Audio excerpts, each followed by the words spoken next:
This is the most complicated popcorn machine I've ever used. Oh, look, we can go over it again if you need to. No, I think I got it. It might just take a few times to get the hang of. Look, the Popatron 2500 is the Cadillac of popcorn machines. It's not for beginners, though. I don't know how you got so good at it so fast. Online classes, 6 hours a week for 3 weeks. Wow. Was buttering included in that? Well, no, I haven't had time for grad school yet.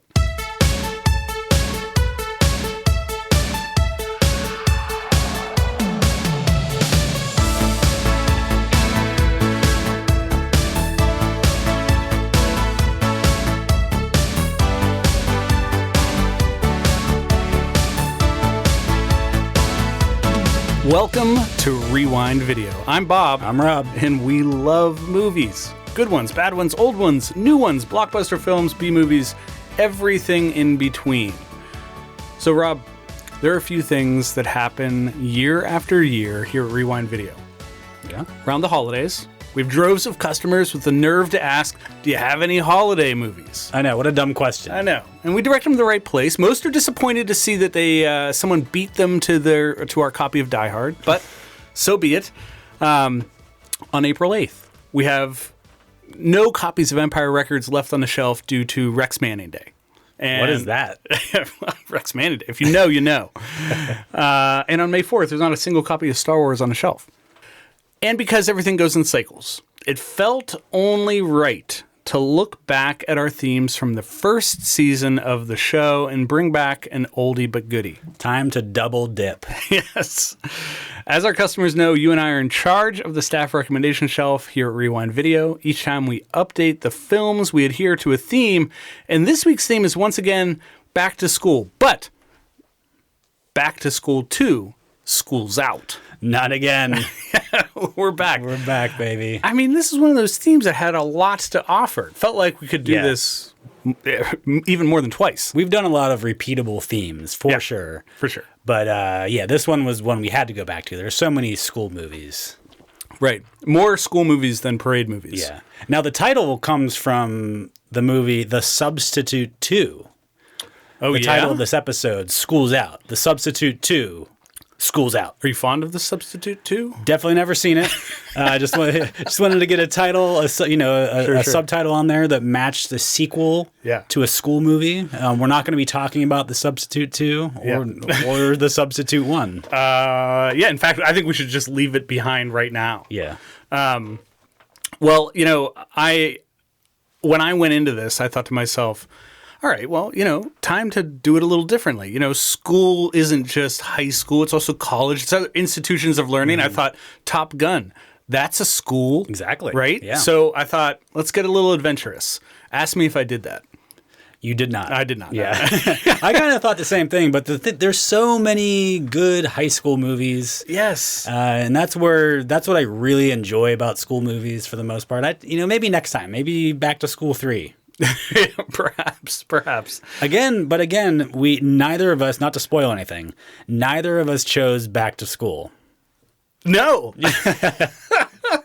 Just like last time. Yeah, we did not. Actually, I don't remember what I chose last time. Neither do I. I'll have to go back. It's been a couple of years. It has been. And, I was thinking back to some of my picks, and I was running across movies that would fit this theme. Some that I know I've chosen for other themes, and it just reminded me, wow, there's just so much to offer here. There are some interesting common threads here among our picks. I think that a lot of proms. We definitely have some high school kids finding love where they least expect it. Mm-hmm. There's some good music in our movies tonight. We grew up in the 90s. We did. Which was just after the 80s, which was the golden age of teenage high school movies. Mm-hmm. And those are all the tropes that are in all these movies. And so, we find it comfortable because that's what we saw on TBS week after week. Right. Yes, absolutely. Interestingly, no horror movies. And horror movies are great for taking us to high school or any school. I like that we're just putting right up front, right on Front Street, all the things that you're not getting from us in this episode. Yeah. So if you were looking for any of that, tune out now. But then again, I mean, you have a membership at Rewind Video because you trust us. Yes. We never do you wrong. We guide you in the right direction. And tonight is no Just like school. Just supposed to do. Right. Apparently it didn't work. for some of us. Apparently. But, I mean, can school prepare you for a career any better than Rewind Video Store clerk? I will say I didn't, I went to school for a really long time, most of my life. Yeah. And then I started working here at the store, and it turns out none of that education helped me for my career in video rentals. Right. But I've learned a lot since I've been here. So this has been a school in and of itself. Yeah. You went to the School of Hard Knocks, or at least... Yes. The School of VHS. Yeah, the School of VHS, indeed. All right, well, enough of what we didn't pick. Let's get into what we did pick, and you should start us off. You got the first pick today. I always do. Okay, I'm going to start us off in 1999. Fantastic year. Oh, great year. For movies. I'm choosing the movie Election, directed by Alexander Payne. He's been on the shelf a couple other times. You brought him, you brought Sideways to the shelf, and About Schmidt, which is another movie of his. I thought about bringing The Holdovers, which is his most recent movie, which takes place in a school. Another movie we didn't pick. Another movie we didn't choose. Yes. This is filed under Good Choices. Here's the back of the box. A high school teacher's personal life becomes complicated as he works with students during the school elections. Tagline, reading, writing, revenge. I like it. A+. Yeah. I mean, what else? Yes. What else are you looking for in a tagline? I mean, it's a school theme. We should grade it, and I agree with the A+ grade. It's true. We should be grading all these. So Election is about Matthew Broderick as a respected high school teacher who injects himself into the student elections because Reese Witherspoon is running unopposed for president, and he hates her. She's very hateable in this movie. She is very hateable. She has a very hateable face in general. Yeah. This is the same year as Cruel Intentions, or was that 98? But it's right around that same time. But she's kind of hateable in that movie too. Oh, for sure. Yeah, this is peak hateable. But also maybe peak Reese. Peaky Reese. So a friend of Matthew Broderick had a history with her, and he resents her for that. But she's also the classic overachiever. Like the worst, just like the worst. Every high school had one. Every high school has a few usually. Yes. So that's an easy person to hate. Yeah. So she's just like the psychopath of achievement. And anything that gets in her way is just like mowed down. Yeah. So Matthew Broderick recruits a popular football player to run against her, and he's played by Chris Klein, and he's kind of just like a likable dope. You know him from the American Pie movies, right? Yeah. I don't think he's really been around much. I think he did Rollerball, and that was it. Not an illustrious career. Yeah, but he's easy enough to get people to vote for. Yeah. In a high school election with no stakes whatsoever. Then also his sister briefly enters the election, also mostly out of revenge. There's a lot of like revenge going on here. I think most of politics is personal and like revenge based. I think according to this movie. I think Payne is so great at finding the right scope to his stories. Yes. You know, he is so great at the small scale character studies. Putting this story at the level of a high school election is just perfect for him. You know, then he can like drill down into the details, the character details of like why these people are so fucked up, why they are where they are, what pathologies are driving them to act like maniacs. That's exactly like the level that this story works on. And he chose some great actors for these parts. Matthew Broderick is pitch perfect in this. I mean, we've already talked about Reese Witherspoon. I will be the first to admit that I've got some movies tonight where the casting is questionable, but not here. No, it's so good. The casting is so great just across the board. Matthew Broderick's character to me is probably what Ferris Bueller would have become. Yes, you know, because he's got enough charisma to hold his students' attention. Yeah. And he's smart enough to know something well enough to teach it, but like he never was like motivated to work hard in his whole life because everything came so easy to him. Yeah. And he just kind of got through high school and college like through wits and charm and whatnot. And so now he's just grinding out life as a high school teacher because he didn't know what the fuck else to do. Right. And he's good at it, you know, I guess. Good enough. Yeah. Yeah. But then he resents Tracy Flick because like she's doing whatever it takes to achieve exactly what she wants, and she usually gets it. Stop at nothing. Yeah, exactly. Yeah. I'm not so sure that she's cut out for the politics life, at least not yet. According to this, like the possibility of her not winning sets her into a fucking tailspin. She should have been winning this election easily. Yes. And then she almost destroys it for herself. She almost gets herself in trouble, like real trouble with the school, and things that like she shouldn't be doing as like a political candidate. Like part of politics is learning how to lose. It's kind of like sports like that. She eventually did squeak out a win, but at the last minute, and only because her opponent voted for her instead of himself. Right. So like she's not used to anything less than achievement, and so like when she has to eat shit for a little bit, she's just like, this isn't for me. So she has some lessons to learn if she wants to like be a real politician. Yes, and I mean you can definitely feel that Matthew Broderick's character resents. It's like he looks at her and knows she's going to be more successful in life than I am. yeah, but also like I don't know. You look at somebody like her, and like you also are like, man, there's going to reach a point where this doesn't work anymore, right? Where it's like just showing up early, isn't going to making cupcakes isn't going to work for you. But like I don't know. But I mean, it gets you pretty far, I guess. Mm-hmm. Probably far more further than it being a high school teacher. Agreed. But yeah, so this movie obviously shows that like school is political. Yes. Life is political, but in school it's like there's a politics amongst the students, there's a politics amongst the faculty, between those things, the administration. So like that's part of the story that they're telling here. I did want to ask you, who would you vote for in this election? I would vote for Tracy Flick. You just want to be responsible about it. I do.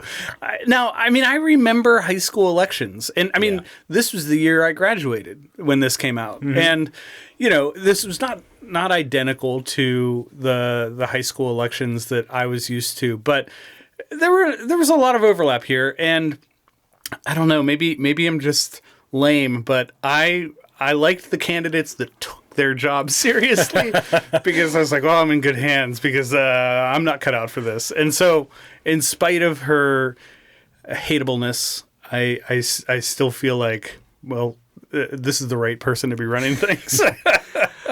I respect that. Okay. Yeah. Who would you vote for? I was not that sophisticated when I was in high school. I definitely would have voted for the nihilist candidate. Okay. The sister. I would have just been like, she's the one that says this job is bullshit and it doesn't mean anything anyway, so just fuck it. And I'd be like, she'd get my vote 10 times out of 10, like, easily. Yeah. Nowadays, I'm happy to say I probably wouldn't vote for that candidate. Right. Or if it was for a high school president, I would, because who cares? Sure, because who cares? Who cares? What the fuck is it doesn't this mean job anything. Anyway? Yeah, it's a thing on your resume. Yeah, it's going to help you get into college, not me, you. I think I was sophisticated enough back then to know that it was bullshit. I remember, the only thing I remember about any school election is the day of an election, and like it was always a surprise because like how would I know? I never paid attention to anything in high school. I remember like somebody tried to get a write-in for Burl Ives for something, and I was like, "Fuck it, I'll do it." I don't care. Yeah. I don't know who actually was running, but I remember Burl Ives got my vote in at least one election. I remember the high school being just wallpapered in signs. Yeah. There were just signs everywhere. And so to the point where they're meaningless. Yes. Yeah. Like a normal election. Yeah. And most of the time, especially if like it was for older kids, it's like, I don't even know who these people are. Right. Literally don't know who they are. Yeah. Yeah. So I give this movie 4 stars, and like me, there's a Letterboxd user named Nicole who gave this 4 stars, and here's her 4-star review. Those cupcakes look good as fuck, though. Can't lie.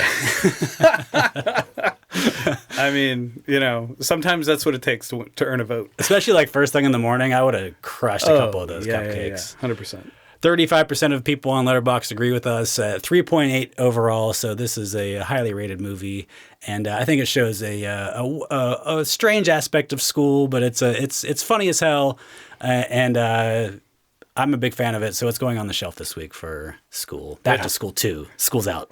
25 years later, it still holds up. Still holds up. Yeah, this is a good one. Great first pick. I am, as I will be doing with all of my movies, staying in high school. But we're going back in time a little bit to 1985 from the What Will $2 Buy You in 2024 section of the store. Not even one newspaper. Not even one. My pick is Better Off Dead. Here's the back of the box. High school student Lane Meyer sinks into suicidal depression when his girlfriend dumps him for jock Roy Stalin, the high school ski racing champion. Meanwhile, he has to deal with his eccentric family, a tenacious paperboy, and an obnoxious neighbor whose mother is hosting a beautiful French exchange student named Monique. So, tagline here, insanity doesn't run in the family, it gallops. Which C-. Yeah. I mean, it's like, okay, well, I guess you took... Yeah, I can't make heads or tails of that. Yeah, but it's a hard movie to make heads or tails of, and that back of the box kind of gets at it. Like that, you're like, what is even going on here? But I gotta say, that's a pretty accurate way to describe the movie. All those things have equal weight, it seems like. Indeed, yeah. But somehow it's all strung together. It holds together barely. Barely.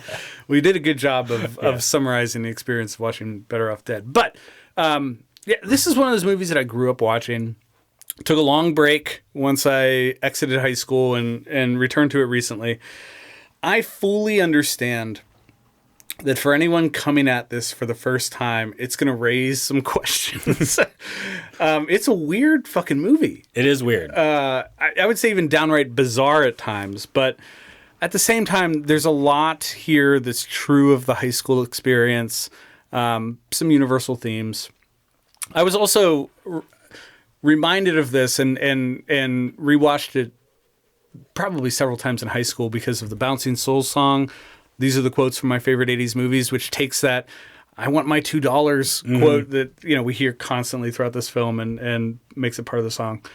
So this was directed by a guy named Savage Steve Holland. Yeah, what is up with that? I can tell you. Okay. All right. I was hoping you were going to explain this. So Savage Steve Holland earned the childhood nickname Savage after he kicked a kid in the teeth during a soccer game, and it stuck. So wow. I mean, to the point where it was on the credits for a movie he directed. Well, I mean, that's a pretty badass nickname. If people are going to be like, you're Savage Steve from now on, I'm going to be like, cool. Yeah, but it's also kind of like a DJ nickname. Yeah. It's like, I'm directing a movie. I'm not going to just call myself, at least put quotes around it. Yeah. Right. I don't know. Yeah, because it almost comes across like that's his first name. Steve is his middle name. There's a very colloquial looseness to that that I think is reflected in the rest of the movie. 100%. So, Savage Steve is also an animator. He wrote and directed and did just a lot of... He's responsible for all of the weirdness here. So the cast has John Cusack playing Lane Meyer. Diane Franklin is Monique, the foreign exchange student. We have Curtis Armstrong, who people might recognize from the Revenge of the Nerds movies. That's where I knew him from. Yeah. But I realized that those are even further removed from the zeitgeist than Better Off Dead. Wasn't he on a TV show or something? I think he was. He kind of pops up here and there even now, and he's still the same. So Savage Steve drawing inspiration here from his own high school experience. Definitely something of a semi-autobiographical element to this film. There's a lot of this that's just strange. Some of the segments of this movie kind of feel like skits that are only loosely strung together by a narrative. Or bits. Bits. Skits or bits or something. It feels, it feels like somebody just had a bunch of notes and was like, well, they connect enough, I guess. They're all taking place in the same town. Right. But that kind of gets to why I chose this. So high school is a weird time, and something about this feels like it's a window into the mind of a confused and creative and angsty high school student. And, from those minds come some strange ideas, but there are also some familiar concepts. Ultimately, this is a story about working in a terrible job, not being able to relate to your family and the popular kids at school, losing your high school crush, feeling lost, and then finding someone who's a better fit for you in the first place.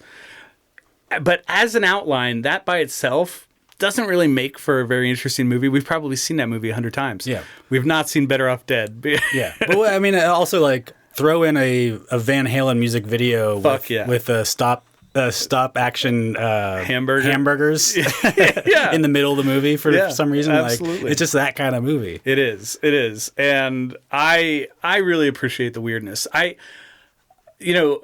Having not seen it for a while, I kind of lumped it into the John Hughes category of movies. But when you go back to it, I mean, it's much stranger than those. There's some thematic overlap with what John Hughes gave us, but definitely. But yeah, in execution, this is quite different.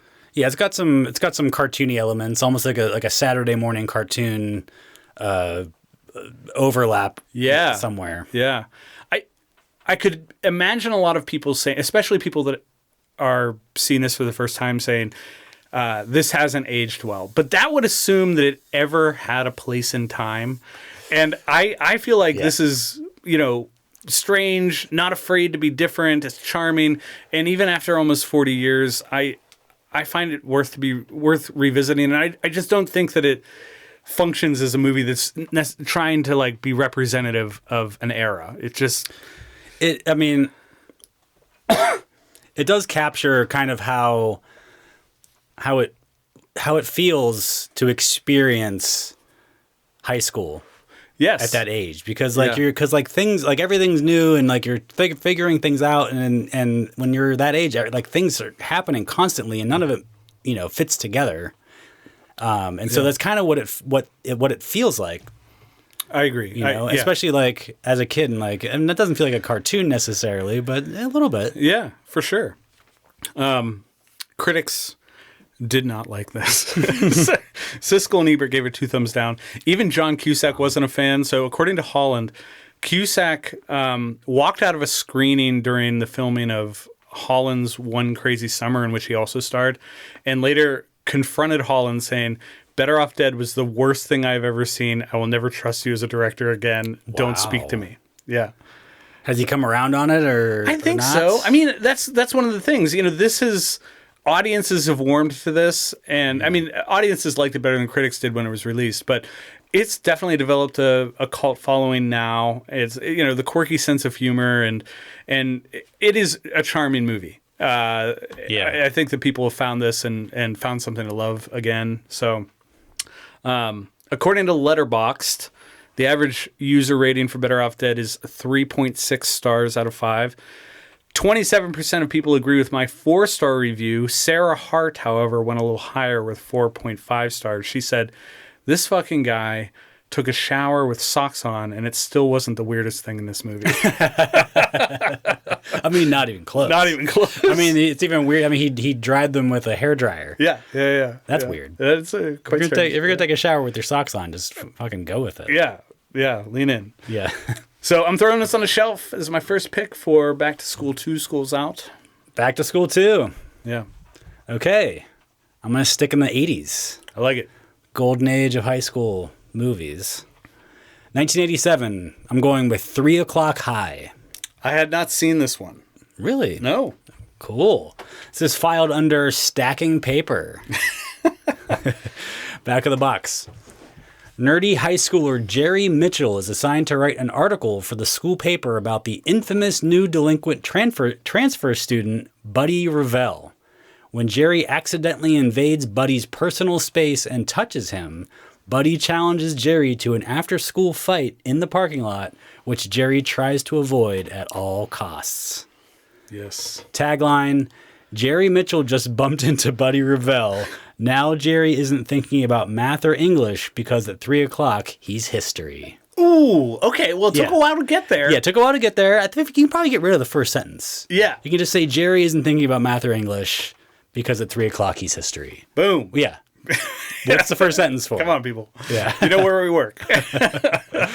So you said you hadn't seen this before. This is a criminally overlooked entry into the vast 1980s teen movie canon. Criminally. And I I can understand why it doesn't get the same attention as your Breakfast Clubs and St. Elmo's Fires and whatnot. I mean, like, there's nobody from the Brat Pack in this. Nope. You know, it doesn't have that, you know, big name that some of the other... No, it's not as offbeat as Better Off Dead, but it's a little offbeat. It's not like those movies, you know. This is, you know, I've seen this compared, obviously, to High Noon, which I think is the idea. Something I've never seen. But, you know, you have this... You know, this fight scheduled at 3:00 at the end of the day, which gives us a literal ticking clock, and it also gives us like that classic Western showdown feeling, you know, just kind of looming over us the whole time. But this is also very much like a high school version of After Hours. I'm so glad you said that. Yeah, I mean, it is. I was one of the things I was eager to talk about, and I think the director was a huge fan of After Hours, and even said, "Hey, if you know that movie, you're going to see how much I loved it." Yeah. You know? So, but this was, you know, this was seen as kind of a contrast to the John Hughes style teen movie that was popular at the time. This was kind of thought of as a dark and gritty take on the high school experience. Yeah. And audiences and critics rejected this movie. It didn't really come close to making back its money at the box office. The Rotten Tomatoes score is only 57%, so critics weren't into it. Really? The critical community was not ready for this movie. You brought up Siskel and Ebert earlier. Roger Ebert basically called this movie out for its fascist politics, like it's Death Wish 3 or something. Really? He thought the characters should be more understanding of Buddy, the bully, because bullies are only bullies because they have problems of their own, which, like, he's right. You know? Yeah. But, like, in the context of this movie, Buddy is a psychopath, you know? Like, he's a threat to the protagonist. And so, like, and also this movie is, like, very, very much not, like, dark and gritty. It's not, but it does feel like a thriller. It is, it definitely has a thriller feel to it. But it doesn't make high school seem like this, like, crazy place. No. You know, it's not as dark as Better Off Dead, for instance, where the lead character is attempting suicide multiple times. Yeah, this is just like, there's going to be a fight at the end of the day. Yeah. And it's scary. It is scary. But you know, like, I don't know. I was watching this and remembering the things in high school that gave me that sense of dread. Yeah. And for me, it was things like, oh, I know a test is happening today that I did not prepare for. And there's nothing you can do to avoid it. It's just going to happen. It's going to fucking suck. And that's not nearly as dire as what our lead character here is up against. But yeah, it channeled something for me that felt very relatable. Because in high school, you are helpless. You're helpless. Against so many things happening. Yeah. You know, the tests that you're not ready for, or people like bullies that are, or whoever is giving you a hard time that you're going to fight at 3:00. And there's nothing, I mean, this kid there's nothing that he can really do about it seems like. Yes. Even like he can go to the principal or whatever, and what are they going to stop it like from happening later? Probably not. So actually Steven Spielberg was a producer on this movie. And he took his name off of it, yeah, right? because it was too dark. Yeah. I guess he has a family, you know, brand that he's trying to uphold. So like, you know, but even like looking back on it from a 2024 perspective, it's like, what movie were these people watching? Like, I get it. Like there's a fight, you know, there's a fist fight at the end, and a good one. Yeah. Did you? Barry Sonnenfeld shot this movie. He was the cinematographer. Oh, really? And like I think this movie looks fucking great. Oh, it does. It does. He had just shot Raising Arizona, and the camera's constantly moving. It's always telling part of the story, and I think it looks so good. And it really keeps up the tension and it keeps the story moving more than anything. And also we've got a Tangerine Dream soundtrack. Yes. Which is like one of their typical 80s bangers. But they just have like the sound of the 80s movies. Well, Tangerine Dream also did the soundtrack for Legend, which we've had on the shelf before. Which I think is a soundtrack you complained about because you thought the original soundtrack was better, which I haven't seen or haven't heard. Yeah. But there's actually some a couple other pop songs on there from other artists too on the soundtrack. I don't know that I can't remember the names of the songs, but like they're pretty good. They're pretty good 80s title themes, as it were. I agree. I gotta say the editorial decisions by the school newspaper are very irresponsible here. I agree. Like what? Like first of all, why is it safe to assume that any new student would be okay with an article about them in the paper? Like I can say that like I wouldn't appreciate that. Like maybe there's a small segment of the population that's like, yeah, I'm showing up to a new school. I'm totally okay with a front page article about me, but like I think most people would be like, let me like figure out where I am in this school first before I start to become like front page news. So that's like pretty much a leap to do that. But also like the student in question has a reputation as a psychopath, or at the very least like a troubled student. Yes. So I think this idea of like, hey, let's do a front page article on this new guy. I think that's a bad idea. Yes, I agree. Yeah, it's irresponsible. Yeah, they set the motion, the events of this movie in motion. And I also was like kind of reminded, and again, we went to school in the 90s, but I think the 80s were similar. Yeah. I think bad behavior was much more accepted back then. Oh, yeah. Where it's like, oh, this kid's like, he's like threatening to beat up this other kid. Like, right. I'll try to stop it. Whereas I think and hope nowadays the school would at least like put some effort into keeping things like that from happening. But I feel like back then I'd be like, yeah, oh, fuck, he's a psychopath. Somebody touched him. Like, what are you going to do? We told him not to touch people. Yeah. So yeah, I think this really does a great job of capturing like what it feels like to be in school. I think that's one of the things that it does really well because,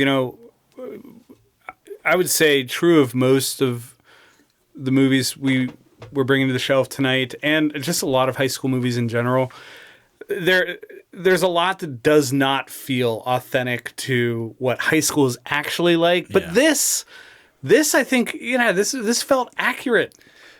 Because again, one of those things that happens when you're in high school is like there's these wild swings between good things and bad things, 100%. I mean, this actually comes up a couple of times in a couple of movies today, but like you're making out with your teacher and like but then like this guy wants to kick your ass and then like this bullshit happens at your job and like all this stuff. It's like there's this wild swing of like good and bad and whatever. It's like it's constantly and none of them make any sense together and you have to like navigate that to get through your fucking day until 3:00 when you can just go the fuck home. Oh my God. Yeah. It reminded me of how in high school, every day is pretty much the same. Like, you have the classes that you go to every day. There's things that are just part of the routine, but then something happens where like there's a fight, you hear about a fight that's going to happen and that takes over. Like everybody is suddenly aware and I don't know. It just, this reminded me of what it was like. Yeah. Yeah, it really was. So, yeah, the 80s was truly a golden age of high school movies. And I think 3:00 High should be considered amongst the best of that decade. Oh, yeah. Oh, yeah. Here's a line from Letterboxd user Michelle Parsons' 4-star review that matches mine. Apparently, I did book reports wrong for my entire academic career. Yeah, she might be onto something. Yeah. I'm not saying I should have done my book reports the way this guy did, but I am positive I did mine wrong because they never went well. Right. 28% of Letterboxd users agree with us. This is a 4-star movie. Yes. And it's a 3.5 overall, so I'm putting it up on the staff recommendation shelf this week for Back to School 2, School's Out. It's a 4-star movie for me, too. Like I said, I had never seen this. I hadn't even heard of it. Like, I mean, really? This was just not on my radar at all. I definitely caught it on basic cable, maybe HBO, somewhere when I was a kid.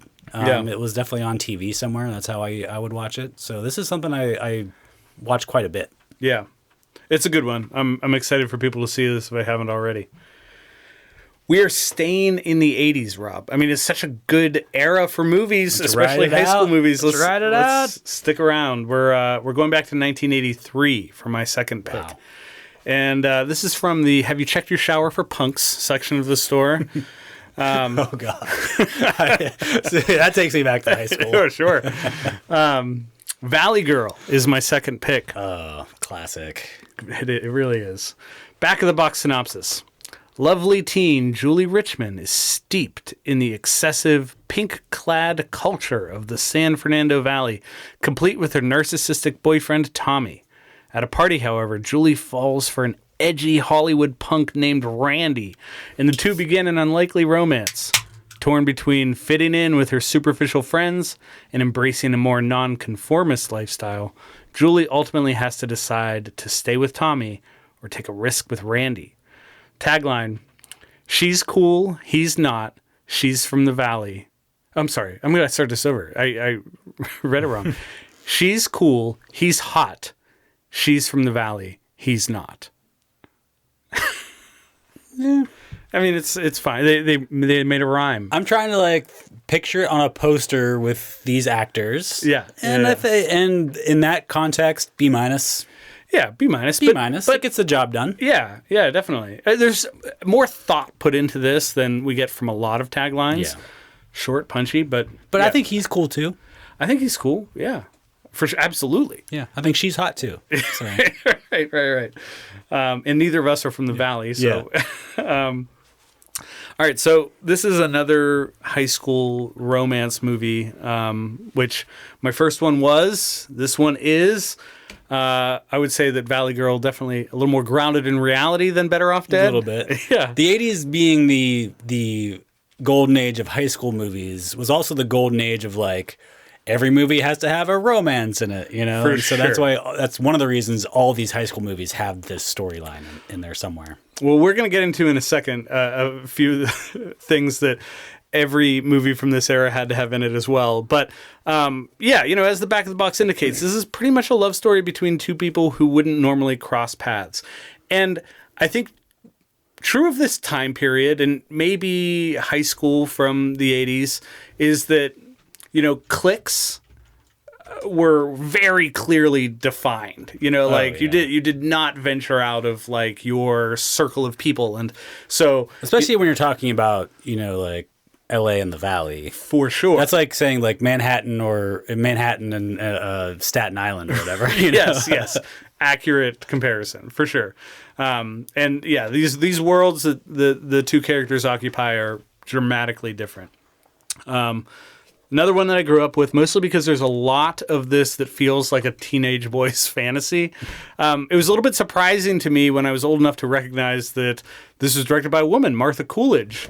And I learned that perhaps part of the reason that it felt so alluring to a teenage mind is that Coolidge was required by the film's producers to show female breasts 4 times in this movie.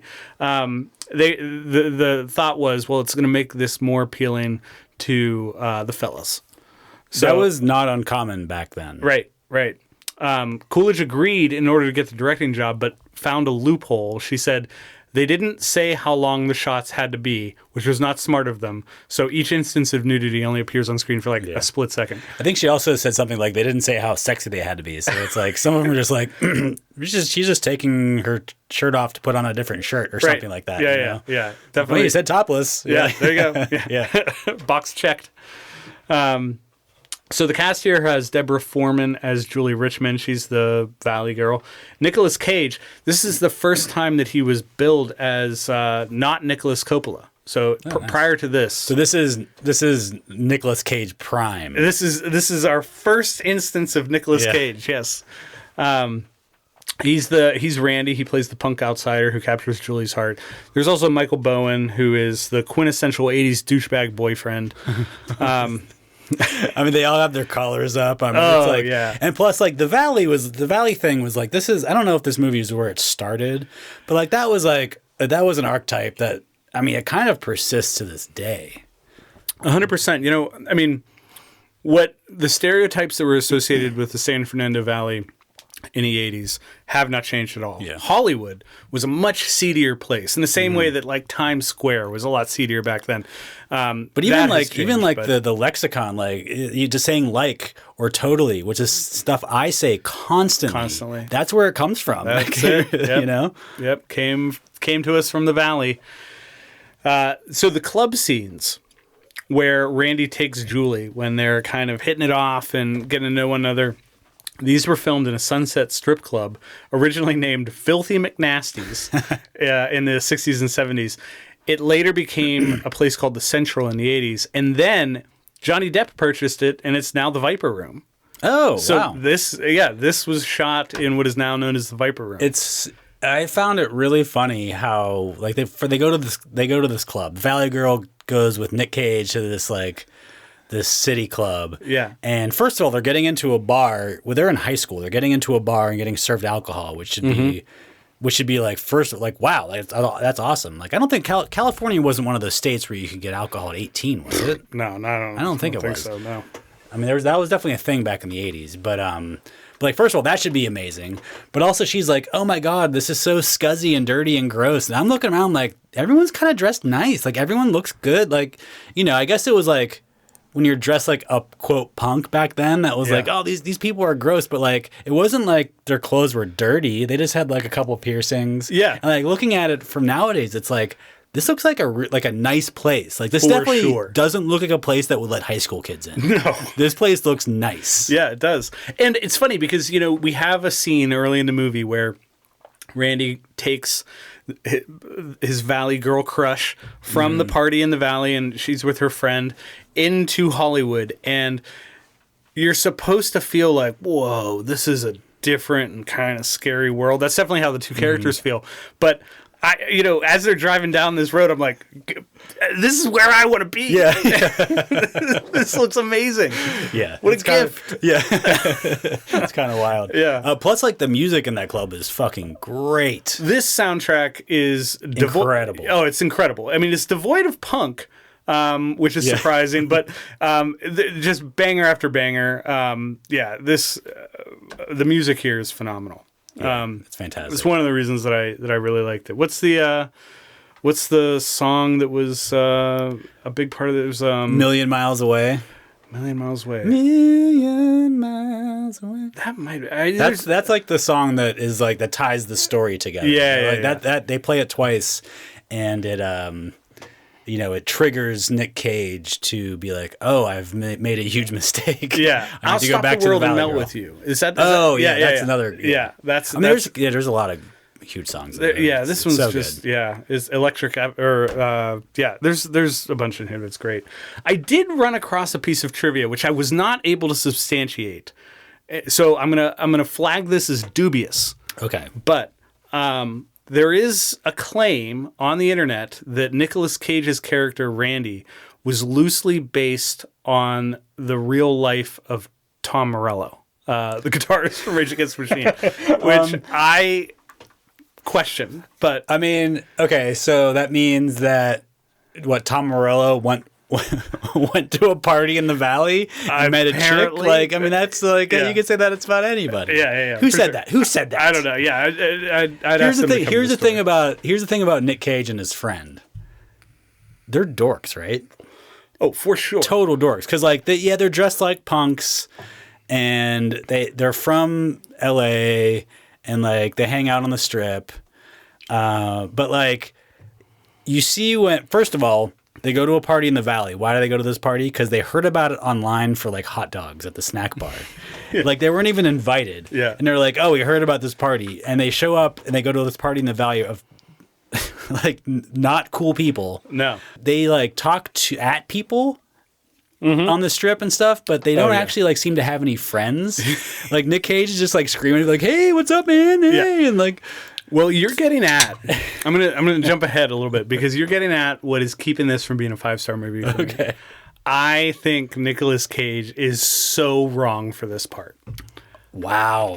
And I know because I love this movie. I think you do too. Yeah. And he is such a part of this film, but oh my God, I don't think he's supposed to be a dork, but because he's a dork.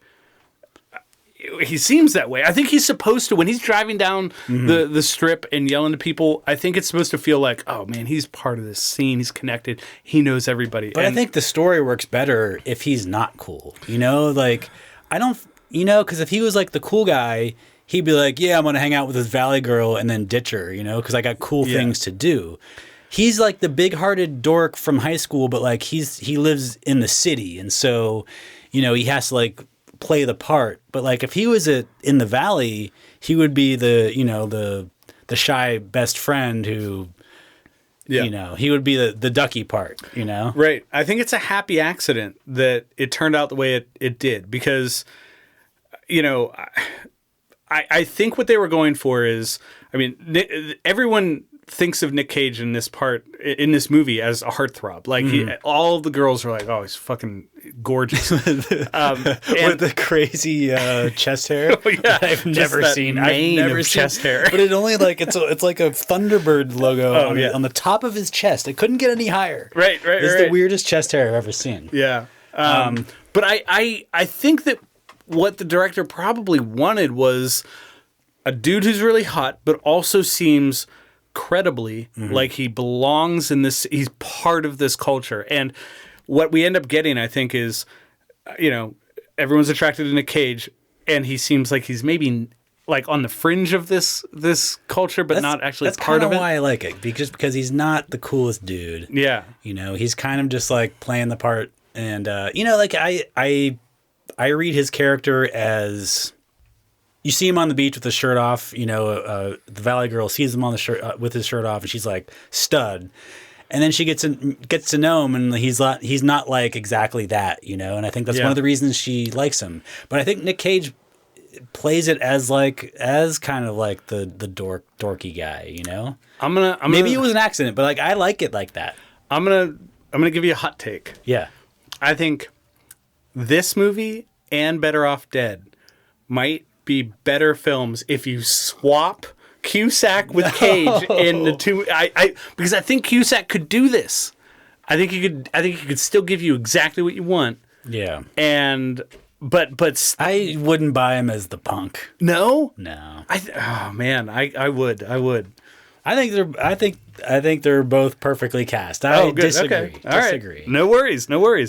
I mean, don't get me wrong. I still love this movie. There's a lot that I really like. This is the only example I think we ever get of cute Nick Cage. Right? Like he's cute in this part. We got his teeth fixed for this movie. Really? Yeah, his teeth used to be all fucked up. But like he's not like a cute act, you know what I mean? Like he plays this part as like the cute guy, you know? He's not like starting fights. He's not like he's not tough. No. You know, he's just wearing like leather jacket, and like even like in 2024, like that's not even like tough clothes. No. You know, like he's not even like, oh wow, you have your hair dyed red and you're wearing a leather jacket. Like that's not, there's nothing tough about that nowadays. No, like back then there was something tough about it, a little counterculture, but a little counter valley. Yeah, he's kind of charming. Yeah. Which I get. He's a nerd. It's not that he doesn't work entirely for me. It's just that there's something missing.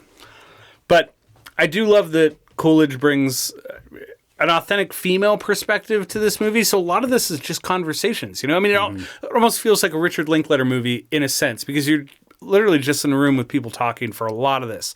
And most of the time it's Julie and her girlfriends talking about guys and whatever's going on. So, you know, inevitably a lot of high school movies just have a very masculine perspective on whatever's happening. There's a great chemistry between the two leads, I think. Yeah. But I think the chemistry between the girlfriends is great too.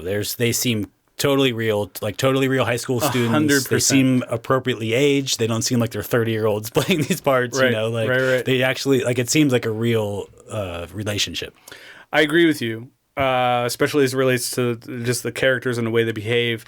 It does feel like there are some things here. Some of the plot lines feel a little out of place for people of this age, such as the guy who's on the verge of having an affair with his girlfriend's mom, which, you know, a little uncomfortable nowadays. I like the way that storyline played out. It did play out in the right way. And also, like, I mean, that shit happens. Like, I guess so, yeah. We kind of talked about the fact that, you know, high school is that time period where, you know, you're part of a clique and you don't really venture outside of that. I think that's what makes this love story feel interesting and authentic, because, you know, while you're part of your group of friends, you kind of go into high school in that in that world, and then you start to maybe develop an attraction for somebody that you wouldn't expect to, and that's a fun experience, and we get that here. So I also get her perspective on this because like when you have a boyfriend or a girlfriend in high school, like chances are it doesn't matter who that person is, like in the long term, so it's like, looking at it from an adult's perspective, pick the boyfriend that gets you to the good parties and like in your friends, like, like it actually, like, looking at it from I guess somebody whose heart has died as somebody in their 40s, I'm like, I guess like it doesn't matter who your boyfriend is when you're in high school. Like you're not gonna talk to that person when you're 22, like most of the time. So like like whatever's convenient. She is pressed to choose between, keeping her friends and the lifestyle that she likes and, giving it up for this guy. So audiences really loved Valley Girl upon release. Critics did too. It's another film that has gone on to develop something of a cult following, though this was always and still is more universally appreciated than Better Off Dead. According to Letterboxd, the average user rating for this is 3.4 stars out of 5. 17% of people agree with my 4-star review, including Jaybird, who, with his review, wrote a limerick. Fantastic. Yeah, he said, "One of the first with Nick Cage when he was a much younger age. He'll wait in the shower for about an hour to wash off his Hollywood rage."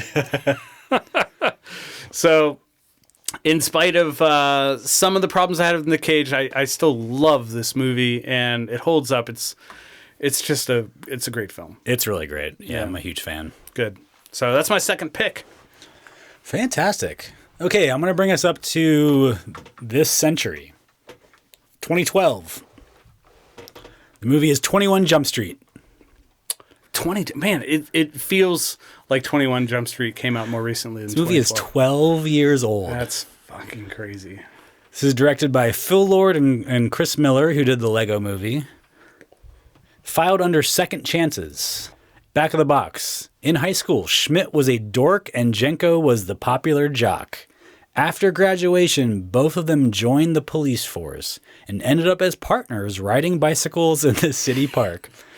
Since they are young and look like high school students, they are assigned to an undercover unit to infiltrate a drug ring that is supplying high school students synthetic drugs. That's not why they're assigned to that. They don't look young. No. Tagline: They thought the streets were mean, then they went back to high school.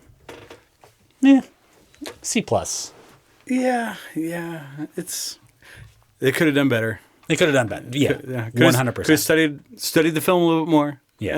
I mean, probably the same people who wrote the back of the box wrote the tagline. Right. So this is based on a late 80s TV show of the same name, starring, or at least co-starring, Johnny Depp, among others.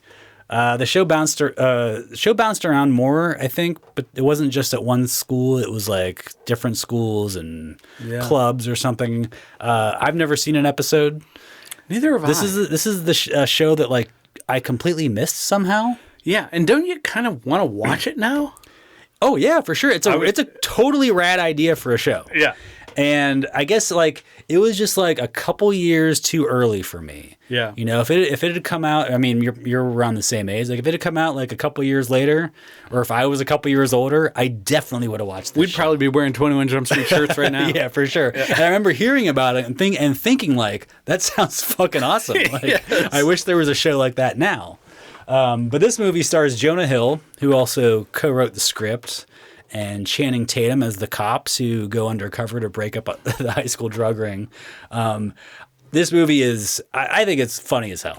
Oh, it's so funny. It's so funny. Did this put Channing Tatum on the map in terms of comedy? Because, I mean, he's been around for a minute, but I can't remember anything before this where I was like, that guy makes me laugh.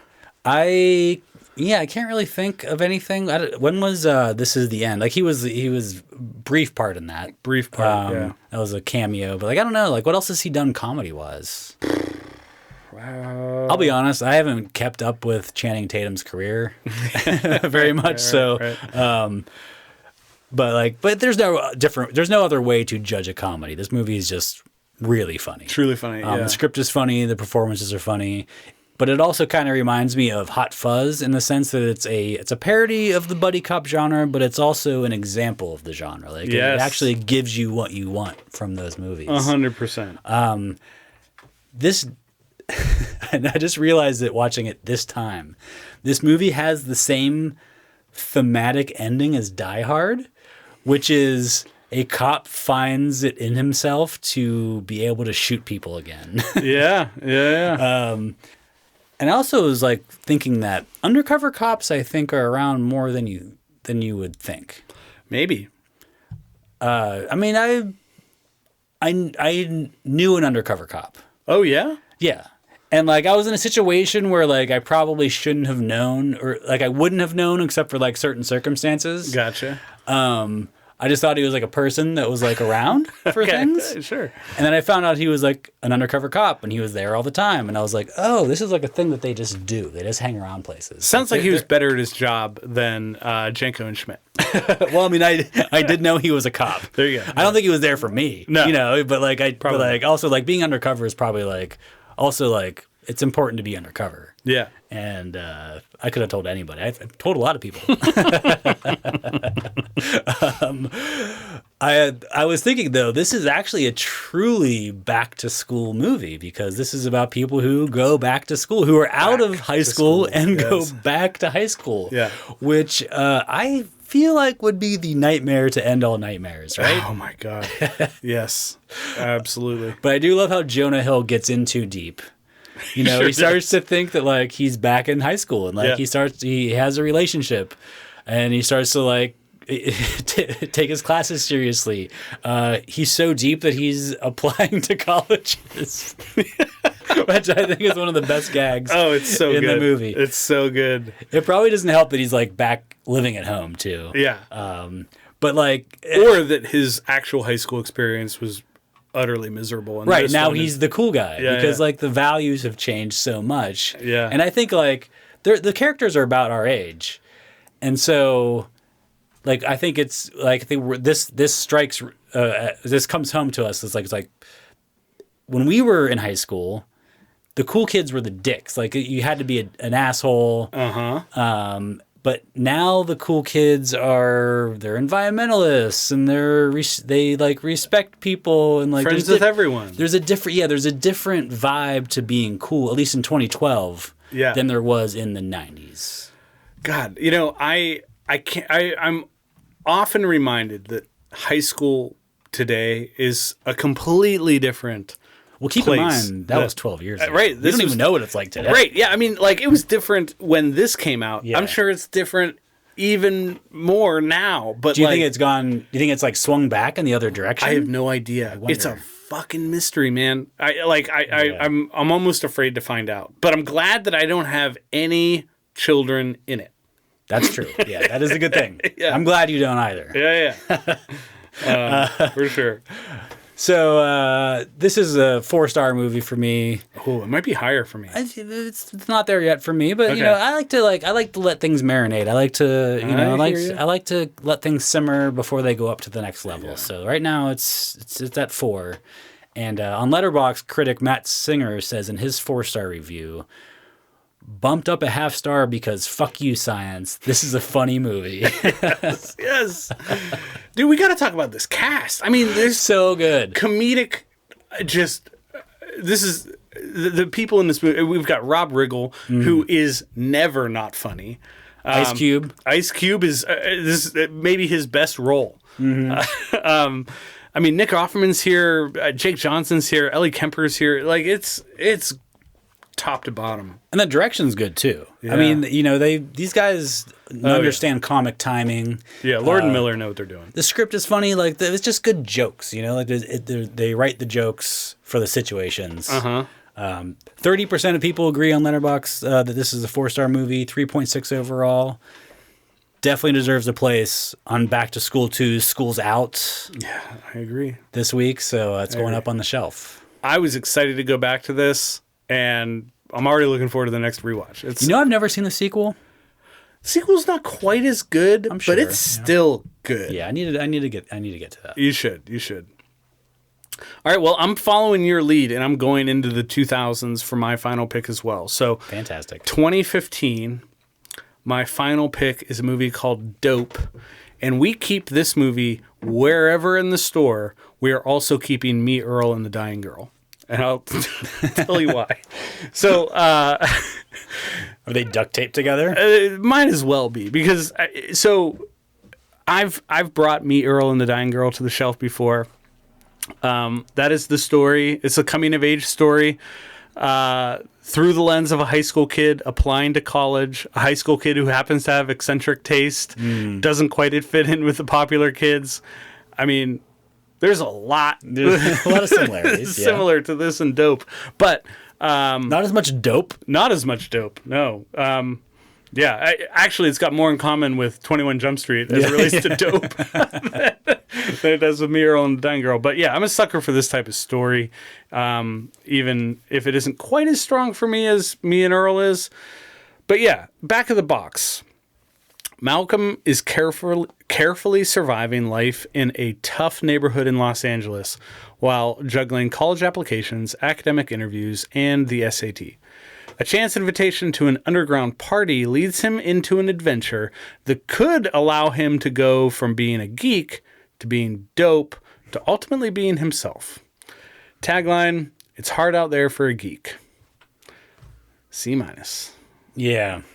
It's just... Plus, like, I don't know, 2015 was also around the time when it wasn't as hard out there for geeks. Nah. Yeah, I mean, I have no experience of living in tough neighborhoods in LA, but still... I think maybe not as... It was starting to turn around for geeks around 2015. That's all I'm saying. Yeah. I'm not saying, like... I'm sure it was hard for this guy in 2015, but I'm saying, like, read the room tagline. Right. So, Rob, you're a guy who loves music and movies. Mm-hmm. I gotta believe that you were loving this soundtrack. A lot of great 90s hip-hop here. A lot of great... Oh, okay, I thought you were referring to the band. Oh no! Yeah, the soundtrack is great. Yeah, the actual like the band, like they're okay. The band is average. Yeah, they do what they need to do. They're a high school band. Yes, they're a high school band, high school punk band. Yeah. Which I'm very familiar with. Right, sure. Yeah, but the 90s, the soundtrack I think is just stellar. There's some great needle drops here. It's awesome. So this was directed by a guy named Rick Fumuyama. And it stars Shameik Moore as Malcolm. So he's the guy who most people might recognize as the voice of Miles Morales in the Spider-Verse movies. Oh, okay. So this was kind of a breakout part for him. So Tony Revolori kind of offers some comic relief here. He's Malcolm's best friend. And then Kiersey Clemons plays Diggy. She really shines. She's kind of an LGBTQ character, and every minute she's on screen is pretty terrific. Yeah, these kids together are pretty great. Oh, they have so much great chemistry. They feel like friends, you know? They feel like the kids who are in the punk band. Yeah, they would find each other, of course, and look out for each other and be high school friends. Had the same interests that nobody else. Zoe Kravitz is here. In spite of being in her like mid-30s, she passes as somebody that a high school kid could have a crush on, maybe be in a relationship She's definitely a little older. Yeah, she is. Yeah, she's getting her like GED. Yeah. But we also get a few actual hip hop artists. So A$AP Rocky is here. Vince Staples is here. We also get Forrest Whitaker as a narrator. And man, Forrest Whitaker produced this, and I think we both feel the same way about narrators in movies. We just don't need them. It's tough. Sometimes it's good, but it's tough. It's tough. Yeah. So this is another case of our director kind of making a semi-autobiographical movie. He drew a lot of inspiration from his own experiences in Inglewood, including just some cultural references and social commentary that were true to him. But why did I pick this?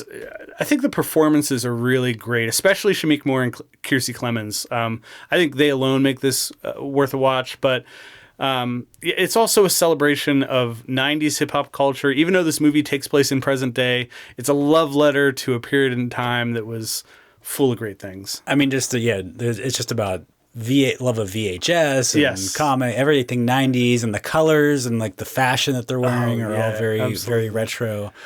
It's a ton of fun like that. So I think that ultimately this is, a coming of age story. We get, a lot of themes of like identity and ambition and self-discovery, told against this backdrop of like inner city LA. I'm not sure how accurate that depiction of LA is. We kind of talked about this already, but it definitely shows a high school experience that was different than mine. And I appreciated that. Even the things like, going through metal detectors, which I know is common today. Not in the 90s. Completely different. Not in the 90s. I mean, some schools definitely in the 90s. But nowadays, I think like pretty much every school has metal detectors. Yeah, for sure. I also like that while there's a romantic element to this movie, it's mostly about ambition. It's a story about overcoming adversity and embracing identity. I do find it funny. There's a lot of stuff in here that made me laugh. I would say that the movie does start to it starts to try to do a little too much in the second half. I would say the third act has some major problems. Yeah. Because the story for a little while turns into them becoming like good drug dealers. And it's like, I'm not interested in that. The story's not about them getting good at selling these drugs that they don't want to sell. Right. The story's about them kind of keeping themselves from getting caught up in this shit and getting out of it at the same time. Right. I don't care if they're good at selling drugs on the internet because like that's not what this is about. And also the guy who does like the college interview. Yeah. I hated the way he played that part. Oh my God. It drove me crazy. He's like just the way he talked, like the kind of a whispery voice. He's just like a bad actor. I think he's a bad actor, and and at least it was a bad performance that was not meant for this movie. And like it just like from that point forward, the movie turned into something else for a little bit, and it was just like I don't really care about any of this. I didn't need any of that either. I do think that it at the very end comes back around and redeems itself a little bit. But yeah, the third act is a little problematic. It's funny because, Rick Fox plays a very small part in this movie, and I thought he would have been so much better as the guy who was conducting the college interviews. Absolutely. I mean, like, for sure. Throw him in that part and just swap out the other guy. It was very miscast. Miscast, and sure. like it turned into a different kind of movie, and it just didn't belong. Mm-hmm. So, according to Letterboxd, the average rating for Dope is 3.7 out of 5. I gave this a little bit higher. For me, it's 4 stars, mostly just because of the cultural references. And I love, as you pointed out, the chemistry between these characters just feels really true to they actually feel like high school kids, I think, for the most part. And, it's a joy to kind of see a slice of their life in LA, if in spite of what goes a little off the rails in terms of plotting in the latter half of this movie. So yeah, the first 2/3 of this movie is just like it's a really good time. You know, it's a good time like living in this world, hanging out with these kids. Yeah. It falls apart a little bit at the end. It's a 3-star movie for me, but I think I'm gonna go back to it one day, and maybe it'll go up. And if you don't go back to this, go back to Me, Earl, and the Dying Girl, and then you'll get pretty much the same thing. with less dope. Yes. Well, this is going on the shelf as my third and final pick for Wonderful. Back to School 2, School's Out. Now, Rob, we've gone to class for tonight's episode, and we came away with a little bit of homework for our listeners. There are 6 back to school films. I graduated. Yeah, we're done. We've got our diploma. Yeah, I'm wearing my tassel cap. Yes. But for those who haven't seen these 6 films, they're definitely worth a watch. And the movies we chose are Election, Better Off Dead, 3 O'Clock High, Valley Girl, 21 Jump Street, and Dope. If you like websites, go to rewindvideopod.com where you can drop us a line, get on our mailing list, or find us online on social media. Yeah, look for us there. You can look. Now, I could have sworn I just heard a school bell, but the more I think about it, it might have been a train whistle. Oh, choo-choo. Yes. Next time, we're back to some original themes we have not yet done, with a topic that I know you're excited about, choo-choo trains. Kind of done it before, but Tune in to find out what locomotive-centric movies we've chosen. As usual, we'll have 6 films to recommend. In the meantime, feel free to stop by the counter for a movie to watch, and we will see you next time. Be kind. Recommend. Come on, Hail Satan. Hail Satan. Hail Satan.